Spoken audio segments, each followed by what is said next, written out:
오늘 로마서 16장 3절에서 16절을 중심으로 이름이 기록되는 신앙생활을 하라라고 하는 제목으로 하나님 말씀 전하겠습니다.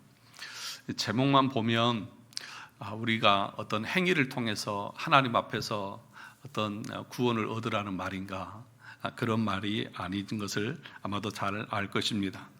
이미 우리는 예수 그리스도의 피로 말미암아 구원받은 하나님의 자녀가 되어졌습니다. 아멘하는 사람이 하나도 없을 줄 알았습니다. 아직도 구원받지 못하신 분들이 여기에 가득하신 것 같습니다. 우리 모두는 예수 그리스도의 십자가의 공로로 우리의 죄책이 사해지고, 예수님께서 율법 아래 나셔서 그 율법의 의를 다 완성하시고 마치심으로, 그것이 우리에게 믿음을 통해서 전가됨으로 우리는 의롭다함을 받은 자들이 다 되었습니다. 그것이 우리의 믿음이고, 그 믿음을 통해서 우리는 구원을 받습니다. 그러면 구원받은 것으로 우리가 끝나는 삶이 아니지요. 구원받은 이후에 우리의 삶이 열매로서 나타나야 하는 것입니다. 그 얘기를 하고 있는 것입니다. 그래서 우리의 이름이 계시록에 있는 구절처럼 생명책에 다 기록되어지는 그런 은혜가 있기를 주님의 이름으로 축원합니다. 로마서는 크게는 두 부분으로 나누어져 있다고 했습니다. 1장에서부터 11장까지는 교리적인 부분입니다. 그러니까 믿음으로 의롭다함을 받는 것이 무엇인지, 그래서 죄가 무엇인지, 또 율법이 무엇인지, 또 율법과 죄의 관계가 어떠한지에 대한 이 교리적인 부분들을 우리가 11장까지 내용에서 배웠습니다.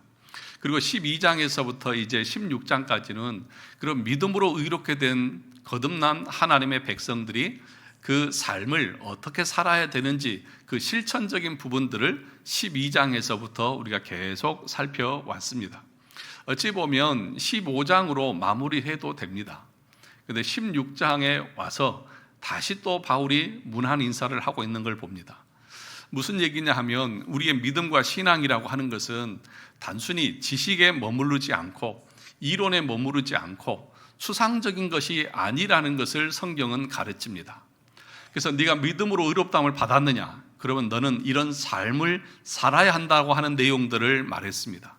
그것으로만 끝나버리면 그러면 구체적으로 어떻게 살아갔는지 그 삶의 증거들을 우리가 모를 수 있지 않습니까?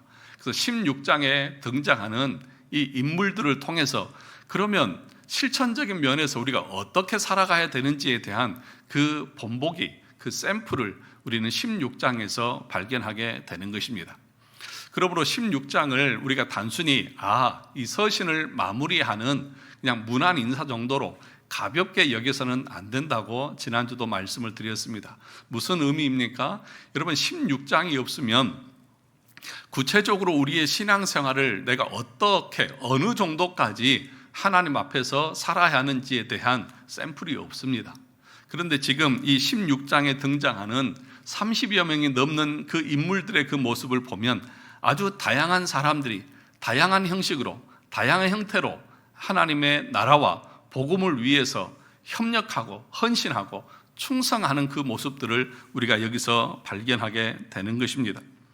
그러므로 여러분, 16장의 말씀은 단순히 인사가 아니라 실제적인 열매가 어떻게 나타나야 하는지를 우리에게 가르치는 것입니다. 그래서 1장에서부터 11장까지 유대인이나 헬라인이나 차별이 없이 믿음으로 구원을 얻는다는 것의 이 복음이 12장에서 15장까지 실천적으로 드러나고, 그리고 16장에 와서는 그 결론적으로 이런 모습으로 나타난다고 하는 것을 가르쳐주고 있는 것입니다.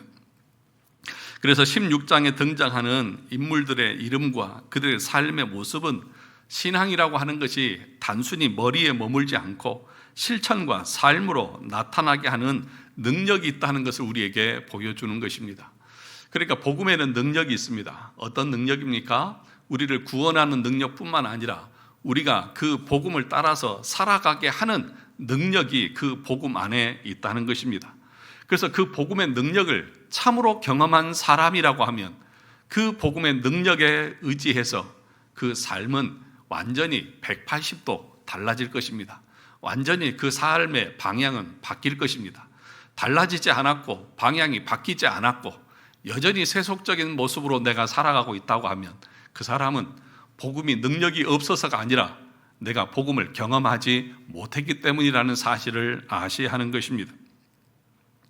우리는 막연하게 생각합니다. 신앙생활이라고 하는 것을 우리는 막연하게 생각을 합니다. 단지 그냥 주일날 예배 나오면 그것으로 전부인 것처럼 생각을 합니다. 뿐만 아니라 우리는 그렇게 살 수 없다고 주장하고 싶은 그런 모습들도 가지고 있습니다. 이런 사람들을 향해서 오늘 로마서 16장은 신앙이라고 하는 것은, 믿음으로 산다고 하는 것은 이런 것을 말하는 것입니다 라고 우리에게 증명해 주고 있는 것입니다. 어떤 사람들은 이렇게 말합니다. 꼭 우리가 저렇게까지 신앙생활 해야 됩니까? 그렇죠? 오늘 등장하는 이 인물들의 모습을 보면, 바울이 추가적으로 설명하는 그 모습을 보면 때로는 나는 저렇게는 신앙생활 못하겠다라고 하는 마음이 들 수도 있을 것입니다. 그래서 신앙생활을 하는 우리들조차도 목사님 꼭 그렇게까지 해야 됩니까? 라고 하는 질문과 반문, 그러니까 껄끄러운 그런 것들을 이렇게 드러내는 그런 모습들이 우리 가운데 있습니다. 아니라고 나태하며 자기 중심적인 주장들을 우리가 많이 하고 있다는 것입니다. 이렇게 적극적으로 신앙을 중심으로 살아가는 사람들을 가리켜서 세상이나 때로는 아직 연약한 사람들은 광신자 취급을 합니다. 아니 뭐 그렇게 교회 가면 쌀을 주냐 밥을 주냐, 뭐 꼭 그렇게까지 해야 되느냐, 그렇게 뭐 주일마다 교회를 꼭 가야 되느냐, 한 주 정도 빠질 수도 있지 않느냐 하면서 신앙이라고 하는 것을 대충 양다리 걸치듯이 할 수 있으면 하고 못하면 못할 수도 있는 것이지, 그런 식으로 가볍게 취급하는 사람들이 너무나 많이 있습니다. 우리의 믿음이라고 하는 것, 우리의 신앙이라고 하는 것이 우리 삶의 중심에서 밀려난 지 오래되어졌습니다. 한번 여러분 스스로를 돌아보십시오. 신앙이라고 하는 것, 믿음이라고 하는 것이 여러분의 삶에 있어서 가장 우선순위에 자리 잡고 있습니까? 삶의 중심에 신앙이 있습니까? 모든 것을 신앙을 중심으로 해서 여러분들이 판단하고 결정하고 행동하고 있습니까? 다시 말하면 하나님 중심으로 살아가고 있느냐 하는 것입니다. 교회를 중심으로 살아가고 있느냐 하는 것입니다. 말씀을 중심으로 살아가고 있느냐 하는 것입니다. 오늘날은 이렇게 신앙생활하는 사람들을 찾아보기가 쉽지가 않습니다. 대부분 적당하게 신앙생활하는 사람들이 거의 80~90%는 될 것입니다. 제 자녀들이 아직 결혼 적령기가 다 되었는데도 아직 결혼을 못하고 있잖아요. 그렇다고 막 40되고 그런 건 아닌데, 그래서 이렇게 만나봐요. 근데 저는 기준이 딱 있거든요. 반드시 신앙생활을 철저하게 해야 된다. 그리고 인격적으로 올바라야 된다. 그 두 가지면 된다. 그것만 저는 보거든요. 그런데 우리 아들, 딸들이 가끔 가다가 이렇게 그 소개팅을 하고 와서 하는 말이, 아빠, 제대로 신앙생활하는 청년을 찾아볼 수가 없어. 그러니까 자기 기준에도 못 미친다는 거예요. 아버지 기준에는 말할 것도 없고 자기가 배우자감으로 생각을 할 수 있지 못할 정도로 그런 사람들이, 그런 청년들이 대부분이라는 거예요. 제가 와서 들어보면 뭐 주일 성수는 저는 분명하게 합니다. 저는 주일날 빠지고 어디 가는 거 생각 못 합니다. 꼭 그렇게까지 해야 됩니까? 저는 뭐 여행 같은 경우 주일 빠지고도 갈 수 있다고 생각, 이런 사람들이 대부분이라는 거예요. 예. 기본적으로. 그러니까 기본적으로 그 중심에 믿음이 없고 신앙이 없는 사람들이 대부분이라는 거예요. 그래서 그래 알았다 그러고 한두 번 만나고 끝내버린 경우가 대부분이어서 제 자녀들이 저한테 하는 말이 늘 그렇습니다. 아빠 때문에 나는 시집 못 가겠다. 아빠가 그렇게 기준을 높게 잡아가지고 그런 사람을 찾아보기가 쉽지 않아서 결혼 못 할 것 같다. 아빠가 책임져. 그래서 제가 알았다. 내가 책임지마. 나랑 같이 살자. 제가 막 이랬습니다. 무슨 얘기를 하려고 하냐면, 오늘날은 저뿐만 아니라 우리 성도들뿐만 아니라 대부분의 신앙생활의 모습이 그냥 적당입니다. 적당히. 그렇게 미쳐서 광신자처럼 그렇게 하지 마라. 그것은 옳지 않다. 그것이 보통의 상식으로 자리 잡아버렸다는 거예요. 정말 철저하게 믿음 생활하려고 하는 것은 이상한 것처럼 취급되어지는 그런 시대를 살아가고 있다는 것입니다. 기독교는 수많은 종교 중에 하나로 취급되어 버린 지 오래입니다. 마음의 위안을 얻는 취미 생활이나 인격을 수양하고 자비를 베푸는 도덕적 가르침 정도로 취급하기도 합니다. 그런데 여러분, 기독교의 본질은 그와 다릅니다. 신앙은 삶의 일부가 아니라 삶의 전부이고 삶의 수단이 아니라 삶의 목적인 것입니다. 기독교 신앙은 우리의 존재의 이유이고 우리가 살아가는 모든 활동의 중심인 것입니다. 우리가 제일 잘하는, 여러분 신앙 고백서를 몰라도, 대요리문답, 소려문답을 다 몰라도 여러분들이 다 애우는 요리문답이 딱 하나 있습니다. 그게 뭔 줄 아십니까? 소요리문답 1문. 다 같이 한번 해볼까요? 사람의 제일 되는 목적이 무엇입니까? 그러니까 사람이 살아가는 데 있어서 우선순위, 가치가 무엇이냐라고 물을 때에 우리가 뭐라고 말합니까? 하나님을 영화롭게 하고 그분을 영원토록 즐거워하는 것입니다. 이것이 소요리 문답 1문입니다. 1문이라고 하는 것은 모든 것을 총괄하는 그 대주제와도 같습니다. 하이델베르크 요리문답 1문이 무엇이죠? 사나 죽으나 당신의 유일한 위로가 무엇입니까? 내가 살아서나 죽어서나 나의 몸과 영혼이 그리스도의 것이라는 것입니다. 그러니까 모든 것의 일문은 그 내용의 모든 것을 담고 있는 것과 같습니다. 그러므로 저와 여러분들이 살아가는 목적은 주님을 영화롭게 하는 데 있고 주님을 영원토록 기뻐하고 즐거워하는 것이 나의 기쁨이고 나의 행복이 되어져야 되는데, 다른 데서 우리는 행복을 찾고 다른 데서 우리의 기쁨을 추구하는 것이 우리의 모습 아니냐 하는 것이죠. 신앙이, 믿음이 우리 삶의 중심에서 이미 저 변두리로 밀려가 있고, 그래서 신앙은 취미생활 정도로 가볍게 취급하는 경우들이 얼마나 많이 있느냐 하는 것입니다. 이 하나님의 말씀을 들을 때도 여러분들은 어떤 마음으로 들으십니까? 정신을 똑바로 차려서 한 말씀도 땅에 떨어지지 않도록 내 마음에 담도록 그렇게 말씀을 집중하고 생각해서 듣고 있습니까? 아니면 몸은 여기 와 있는데 정신은 저기 우주에 나가서 헤매고 있습니까? 하나님의 말씀은 생명의 말씀이고 우리 구원의 유일한 도구인데 그 말씀을 가볍게 여길 때가 우리가 얼마나 많이 있느냐는 것입니다. 그래서 오늘 본문에 등장하는 인물들의 삶을 통해서 우리 자신의 신앙을 돌아봤으면 좋겠습니다. 여기에 지금 본문에는 20명이 넘는 인물들이 나오는데 이 사람들을 한 사람씩 한 사람씩 다 설명하면 여러분들은 내일 아침에 집에 가셔야 됩니다. 그래서 한 사람 한 사람 살펴볼 것이 아니라 여기서 바울이 지금 의도하고 있는 내용이 무엇인가를 우리가 함께 살펴보려고 합니다. 오늘 바울이 언급하는 그 인물들의 배경들이 다양하다는 것을 말하고 있습니다. 그러면서도 통일성을 얘기하고 있습니다.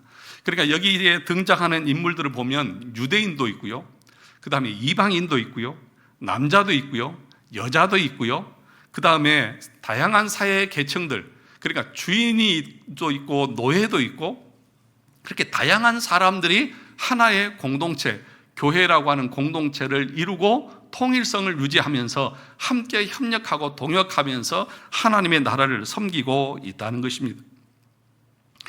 여기 브리스가, 마리아 또는 드로베나, 두루보사, 버시 이런 사람들은 여성입니다. 뿐만 아니라 이들은 복음을 위해서 많이 수고했다고 언급하고 있습니다. 그래서 복음이라고 하는 것은 남성과 여성을 차별하지 않고 또 어떤 국가를 차별하지 않고 신분을 차별하지 않고 복음은 모든 사람들을 통일시키는 능력이 있다는 것을 여기서 우리는 알 수 있습니다. 교회 안에서는 사회적 지위나 신분으로 교회의 질서가 정해지지 않습니다. 사회에서 아무리 높은 지위에 있다고 할지라도 그것을 교회에서도 주장하고 인정을 받으려고 해서는 옳지 않은 것입니다. 타락한 교회일수록, 세속적인 교회일수록 교회의 모습이 어떻게 세워져 가는 줄 아십니까? 세상의 권력과 세상의 지위와 세상에 가진 것을 가지고 그 교회의 질서가 정해지는 것입니다. 돈 많은 사람이 교회에서 목소리 크고 대장 노릇하고, 또 세상에서 어떤 권력을 가지고 있는 사람들 중심으로 교회가 운영되어져 가고, 그런 식으로 교회가 운영되어지는 것은 여러분 그 교회가 믿음이 아니라 그 교회가 부패했고 타락했다고 하는 증거이기도 한 것입니다. 그러면 어떤 사람들이 교회에서 중심적인 역할을 해야 되느냐? 많이 수고하는 사람입니다. 많이 충성된 사람입니다. 많이 헌신된 사람입니다. 그 사람이 남자냐 여자냐, 그 사람의 세속적인 지위가 어떠하냐, 그건 중요하지 않습니다. 교회에서 인정받고 높임받고 존중받는 사람은 다른 사람이 아니라 믿음으로 순종하면서 주님의 나라를 위해서 헌신하는 사람이 되어져야 하는 것입니다.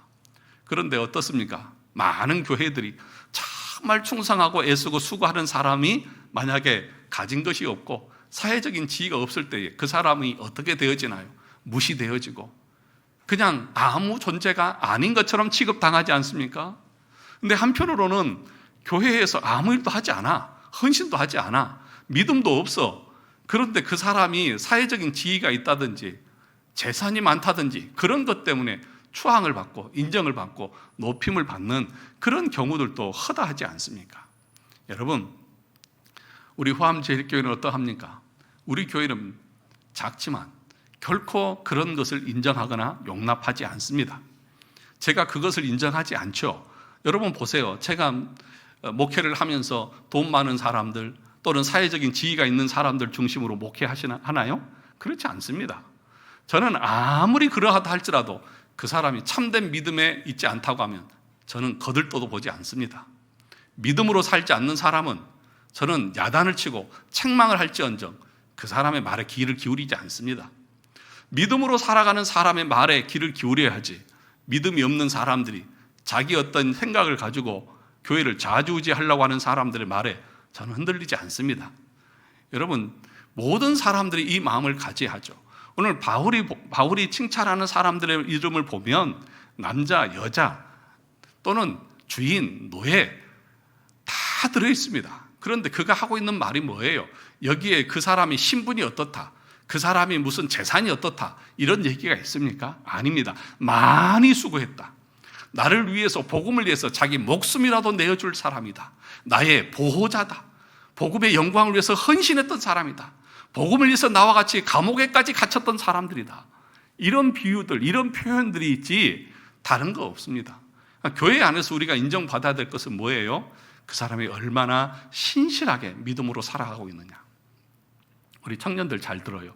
그렇게 믿음으로 살아가는 분들이 계시다고 하면 여러분들이 그분들 앞에서, 그분들이 나이가 많든지 적든지 얼굴이 잘생겼든지 못생겼든지 그분들 앞에 머리를 숙이고 존중을 표하고 감사를 표할 수 있어야 한다는 것입니다. 두 번째로 바울은 그들을 향해서 함께 수고했다, 그렇게 얘기합니다. 그러니까 교회라고 하는 것, 복음이라고 하는 것은 바울 혼자 한 것이 아니라 바울 곁에는 바울과 함께 하나님의 나라를 섬겼던 수많은 신실한 헌신자들이 있었고 그들이 함께 협력해서 하나님의 나라를, 하나님의 교회를 여기까지 봉사하고 섬겨왔다는 것입니다. 여러분 3절에서 뭐라고 말합니까? 우리 3절을 같이 한번 볼까요?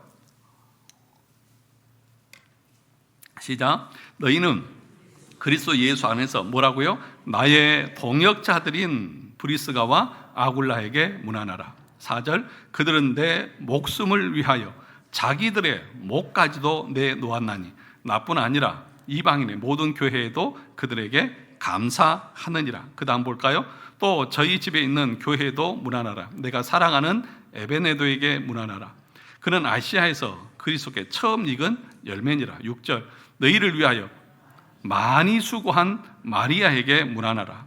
7절. 내 친척이요 나와 함께 갇혔던 안드로니고와 유니아에게 문안하라. 여기까지요. 여러분 보세요. 바울을 위해서뿐만 아니라 바울과 함께 복음의 영광을 위해서 그들은 자기의 목이라도 내어놓았다. 그러니까 바울을 지키기 위해서, 바울을 위기에서 건지기 위해서 그 죽음의 위험까지 감수했다, 그렇게 얘기합니다. 복음 때문에 옥에 함께 갇히기도 했다고 말합니다. 많이 수고했다. 여러분, 그냥 수고했다도 아니고 뭐예요? 많이 수고했다, 그렇게 이야기하고 있는 것입니다. 지금 여기서 본문에 보면 문안하라고 하는 그 표현이 17번, 18번 나옵니다. 문안하라, 문안하라, 문안하라. 문안하라고 하는 말이 무슨 말이에요? 인사하라고 하는 것이잖아요. 그런데 이 문안하라고 하는 것은 개인적인 안부를 묻는 것 이상으로 그들의 수고와 그들의 애씀과 그들의 헌신에 대해서 감사를 표하라는 것입니다. 그들에 대해서 인정을 해 주라는 것을 지금 말씀하고 있는 것입니다. 사랑하는 성도 여러분, 교회 안에서 우리는 서로가 믿음으로 충성하고 헌신하는 성도들을 인정하고 높여주고 존중히 여기는 마음을 가져야 합니다. 교회 안에서 믿음으로 헌신하는 자들을 인정하는 자세를 가져야 한다는 것입니다. 인간적인 칭찬을 넘어서 그들을 통해서 일하신 하나님의 은혜를 함께 인정하고 하나님 앞에 영광을 돌리는 그 행위가 뭐냐? 감사하고 또 격려하고 칭찬하는 것입니다. 단순히 그 일을 한 그 사람만을 칭찬한 것이 아니라 그분을 통해서 하나님이 일하셨다고 하는 것을 우리는 인정하고 하나님 앞에 영광을 돌리는 행위가 뭐냐? 감사하는 행위입니다. 만약에 여러분, 우리가 서로를 바라보면서 여러분 애 쓰고 수고하시는 분들 있잖아요. 그죠? 교회가 여러분 이렇게 깨끗하게 정리가 되어지고 여러분들이 점심도 드시고 이렇게 다 관리가 되어지는 것이 자연적으로 되어지는 것 같습니까? 아니잖아요. 보이지 않는 곳에서 누군가는 빗자루를 들고 쓸 것이고 누군가는 음식을 만들고 있고 누군가는 차량으로 봉사를 하고 있고 누군가는 청소를 하면서 애쓰고 수고하는 것이 다 있잖아요. 그렇지 않습니까? 그것에 대해서 여러분들은 어떤 마음을 가지십니까? 서로에 대해서 고맙습니다. 감사합니다. 또 그것이 드러나게 보여졌을 때에 수고 많으셨습니다. 장로님 덕이고 집사님 덕이고 권사님 덕분입니다. 너무너무 수고 많으셨습니다. 감사합니다. 이런 마음을 가지고 서로를 대해할 수 있어야 된다. 왜 아멘 안 하세요? 그 마음을 가지셔야 한다니까요. 만약에 그럴 필요가 없다고 하면 바울이 지금 이 많은 30여 명이 넘는 이 사람들의 이름을 하나씩 거명하면서 누구에게 문안하라, 누구에게 문안하라, 누구에게 문안하라 이런 표현을 이 성경에 기록할 필요가 있을까요? 없을까요? 없겠죠. 우리 하나님께서 이렇게 문안하라고 하는 내용을 로마서에 기록할 필요가 없었겠죠. 그러면 이렇게 지금 말씀하고 있는 것은 뭐예요? 하나의 교회가 공동체로 모여서 함께 하나님의 나라와 복음을 위해서 일하고 헌신할 때에 정말 애쓰고 수고하는 사람들이 있습니다. 그런 사람들을 향해서 네가 얼마나 잘났다고 그런 식으로 폄하할 것이 아니라 그들의 수고에 대해서 인정하고 감사를 표하는 것 자체가 하나님 앞에 영광을 돌려드리는 일이라는 거예요. 비록 자신은 그렇게 얘기할 때 아닙니다. 내가 한 것이 아니라 하나님이 하신 것입니다. 바울이 고린도서 15장에서 말한 것처럼 내가 한 것이 아니라 주의 은혜입니다. 하나님이 하셨습니다. 이렇게 말할 것입니다. 그런데 받는 우리들은 어떻게 말해야 됩니까? 똑같이 그 사람처럼 하나님이 은혜 주셔서 한 것이잖아요. 하나님이 복 주셨으니까 한 것이지 뭐 다른 것이 있습니까? 그렇게 말하면 된다 안 된다? 안 된다는 거예요. 지금 바울이 이 사람들을 향해서 하나님이 은혜 주셔서 한 것이니까 너희들에게 감사할 필요 없다 이렇게 얘기합니까? 하나님의 은혜를 말하지만 그러나 너희들이 그 은혜 가운데서 헌신하고 충성해서 여기까지 왔다. 너희들의 수고와 너희들의 헌신에 감사한다. 지금 바울이 말하고자 하는 것은 그것입니다. 그래서 여러분 칼빈은 기독교 강요 1권에서 하나님의 섭리를 말하면서 이런 내용을 얘기를 하거든요. 그러니까 우리 삶의 모든 것은 하나님의 섭리 아래에 있습니다. 하나님께서 다 하십니다. 섭리의 제1원인자가 하나님이십니다. 그럼 제2원인은 뭐냐? 자연과 만물과 우리 인간입니다. 그러니까 하나님께서 섭리하실 때는 자기가 직접적으로 하실 수도 있고 사람을 통해서도 하나님의 섭리, 그러니까 하나님의 작정과 계획을 이루어 가십니다. 그래서 그 모든 것을 이루시는 분은 하나님이십니다. 그런데 누구를 통해서 하신다고요? 사람을 통해서 하십니다. 그것에 대해서 칼빈이 1권 17장 9항 부차적인 원인들을 무시하지 않음에서 이 부차적인 원인이라고 하는 것은 자연을 통해서라든지 사람을 통해서 섭리하시는 것을 말합니다. 그것에 대해서 이렇게 얘기합니다. 내용 그대로 제가 가져왔습니다. 경건한 사람은 부차적인 원인들도 간과하지 않을 것이다. 그는 자신에게 유익을 베풀어 준 사람들을 하나님의 선하심을 섬기는 자들로 생각하기 때문에 그들이 베푼 인간적인 친절에 대해서 무시하지 않고 뭐 하지 않는다고요? 무시하지 않는다고요.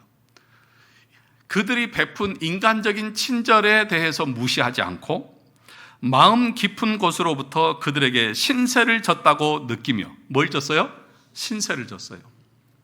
여러분 주일날 오늘 예배 마치고 식사 다 하고 가십시오. 근데 식사를 하시는 분들은 어떤 마음을 가져야 돼요? 오늘 식당 봉사하신 분들에 대해서 어떤 마음? 신세를 졌다. 신세를 졌다는 마음을 가져야 돼요. 그래서 그걸 먹으면서 이렇게 맛이 없어, 간이 짜, 싱거워, 이런 마음이 아니라 수고하셨습니다, 고맙습니다, 맛있게 잘 먹었습니다, 이 마음으로 감사를 표하는 것이 옳아요, 글러요? 옳잖아요. 이것이 경건한 자의 마음의 태도라는 거예요.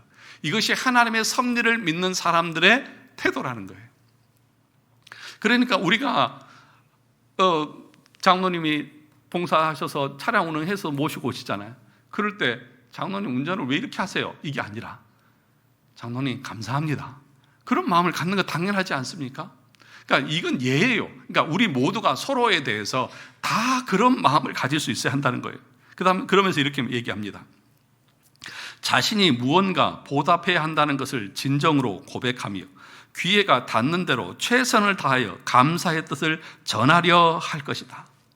자신이 무언가를 보답할 수 있는 기회를 가지려고 애쓴다는 거예요. 그리고 그 기회가 있으면 자기도 그것에 대해서 감사의 뜻을 전하려고 애쓸 것이라는 거예요.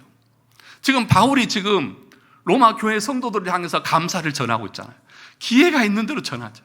감사한다, 누구에게 감사한다, 누구에게 문안해라, 누구에게 문안해라.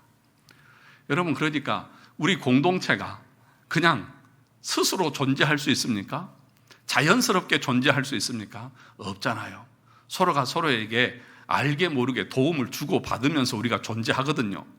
여러분, 저는 여러분들을 향해서 어떤 마음을 가지냐면, 여러분들이 구원받기 위해서 교회를 나오지만 그럼에도 불구하고 여러분들이 나와서 예배 자리에 앉아 있는 것만으로도 저는 감사해요.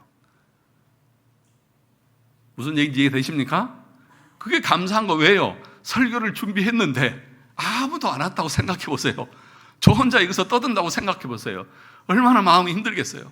그런데 여러분들이 어떻게 되든지 간에 그 거리를 걸어오시든지 차를 타고 오시든지 이 언덕을 땀을 펄펄 흘리면서 올라오시면서 예배 드리겠다고 앉아있는 그 모습을 보면, 물론 여러분들이 하나님 앞에 예배를 드리는 것이지만 저도 여러분들이 와서 예배 드린 그 모습을 보면서 감사하죠. 그럼 또 여러분들은 저를 향해서 어떤 마음을 가져야 돼요? 우리를 위해서 저렇게 말씀을 준비하려고 애쓰시는구나, 그것에 대해서 여러분들 어떤 마음을 가져야 돼요? 감사합니다.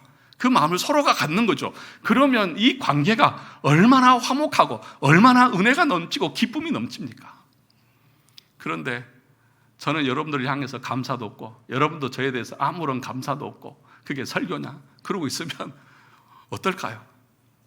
그런데 여러분, 오늘 바울은 그래서 그걸 보여주는 거예요. 16장의 말씀을 통해서 교회의 공동체가 서로를 향해서 어떤 마음을 가지고 대해야 되는지, 믿음을 가지고 거듭났다고 하는 신자들이 공동체 가운데서 그 믿음을 어떻게 실현하고 실천하고 발현하는지에 대해서 그 모습을 통해서 보여주는 거예요. 바울은 뭐 하는 거예요? 감사하라는 거예요.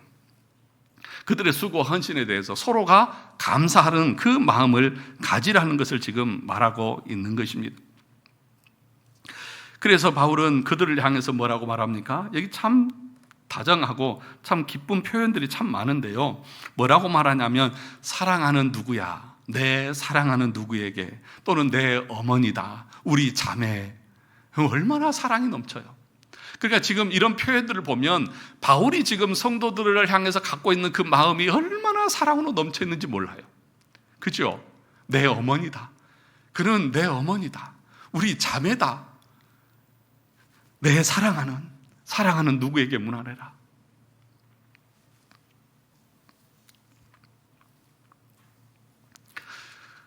그래서 교회는 가족 공동체라고 그러잖아요.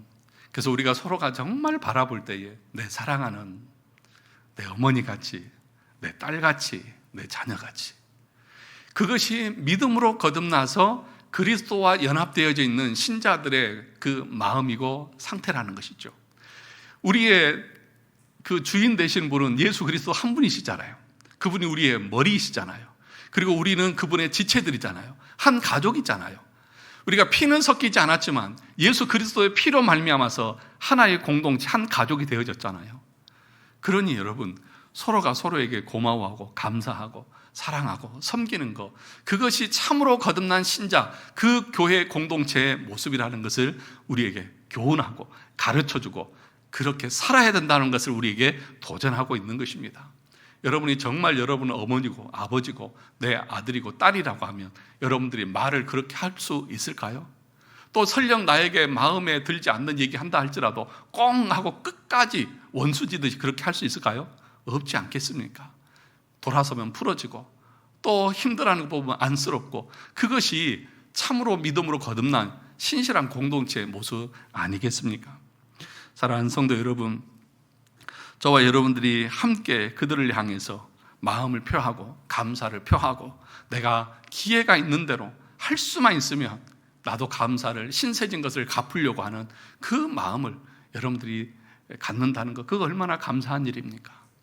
오늘 그래서 그런지 우리 김현선 성도님께서 여러분들 덥다고 수박을 3통이나 준비를 하셨대요. 오늘 와서 보니까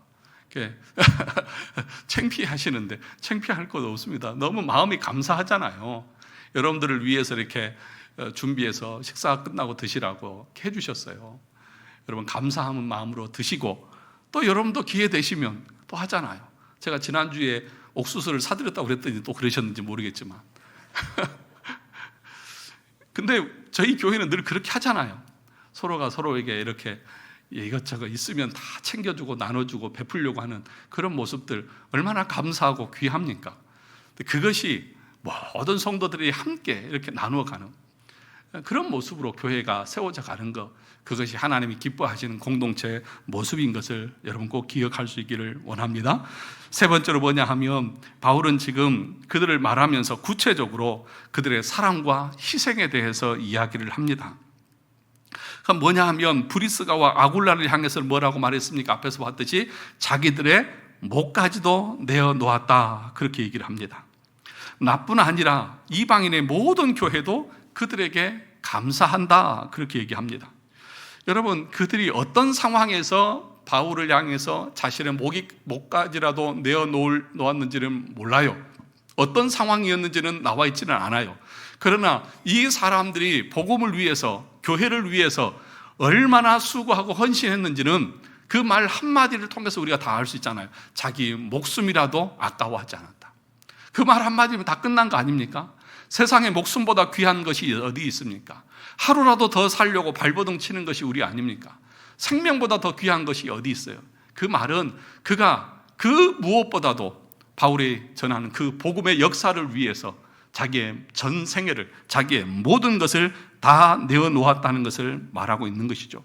그럼 왜 이 사람은 사람들이 일반적으로 그렇게 아까워하는 목숨까지도 바치려고 했을까요? 왜냐하면 그들은 예수 그리스도로 말미암는 그 구원의 은총을 맛보았기 때문에 그런 것입니다. 참된 구원의 은혜를 그가 경험했기 때문에 그런 것입니다. 여러분, 요한일서 3장 16절에 보면 이렇게 말합니다. 그가 우리를 위하여 목숨을 버리셨으니 우리가 이로써 사랑을 알고 우리도 형제들을 위하여 목숨을 버리는 것이 마땅하니라. 우리 주님이 나를 위해서 목숨을 버리셔서 나에게 영원한 생명을 주셨다.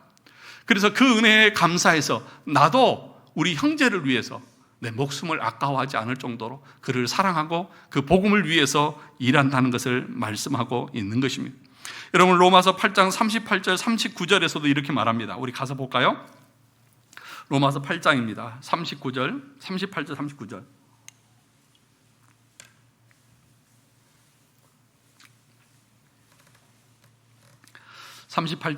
같이 읽어보겠습니다. 시작.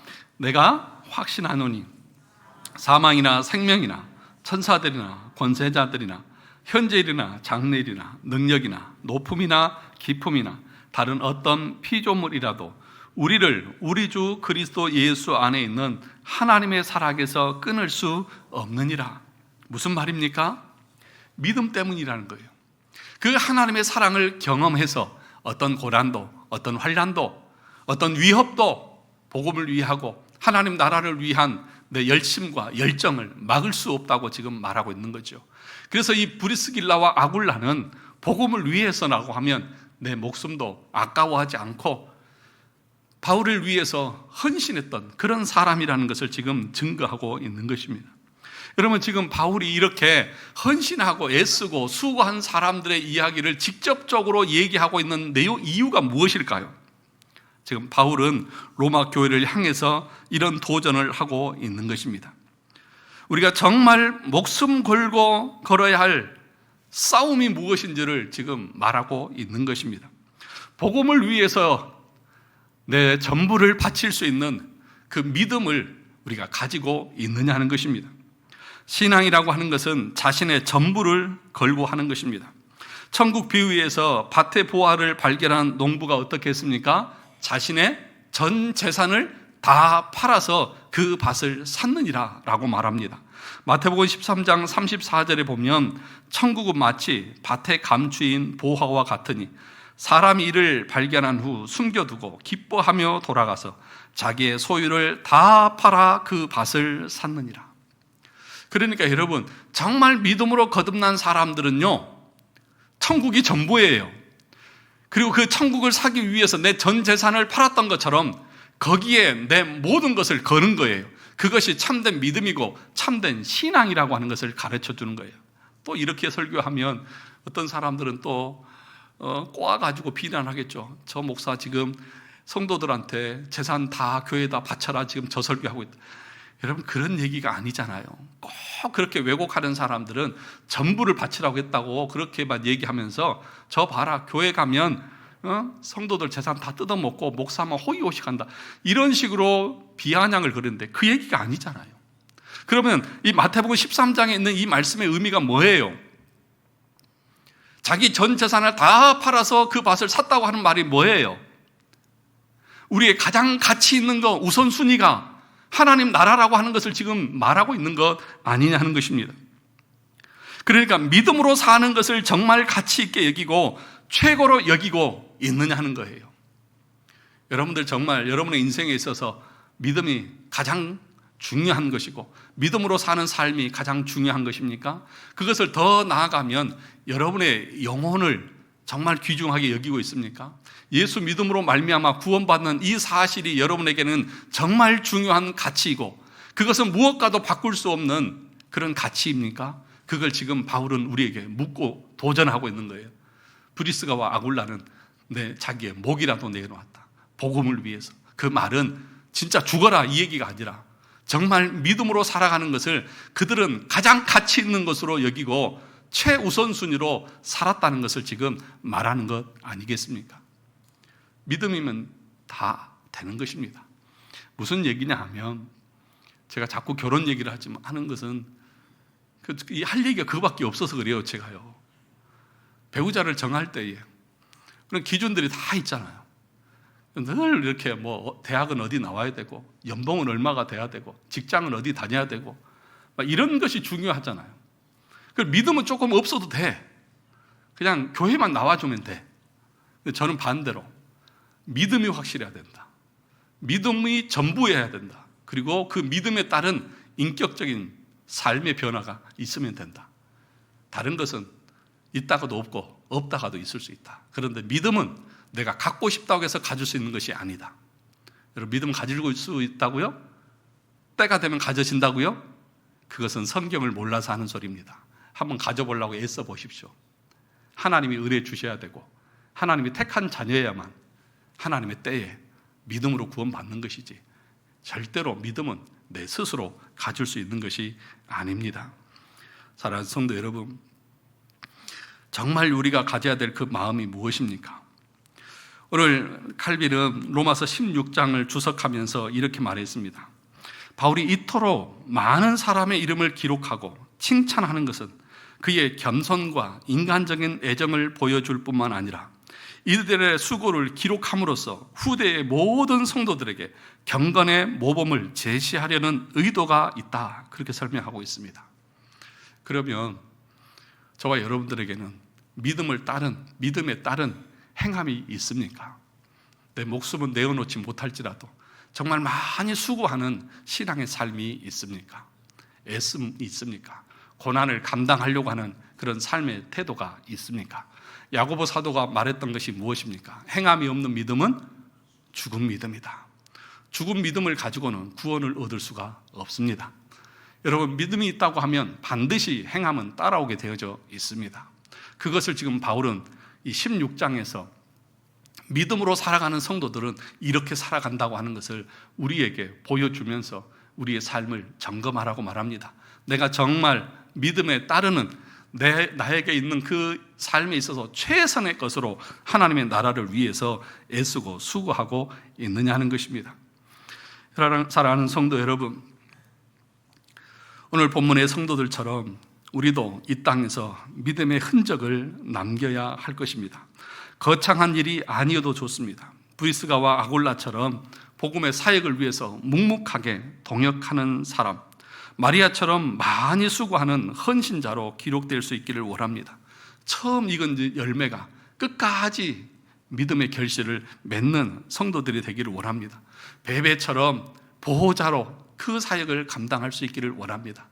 모양은 다르고 형태는 다를지 모르지만 모두가 하나님 앞에서 그 사역을 감당했던, 순종하고 실천하고 헌신했던 하나님의 사람들입니다. 우리의 믿음과 신앙이 지식으로 머리에만 머물지 않고 삶으로, 실천으로, 순종으로 나타나는 그 은혜가 있기를 주님의 이름으로 축원합니다.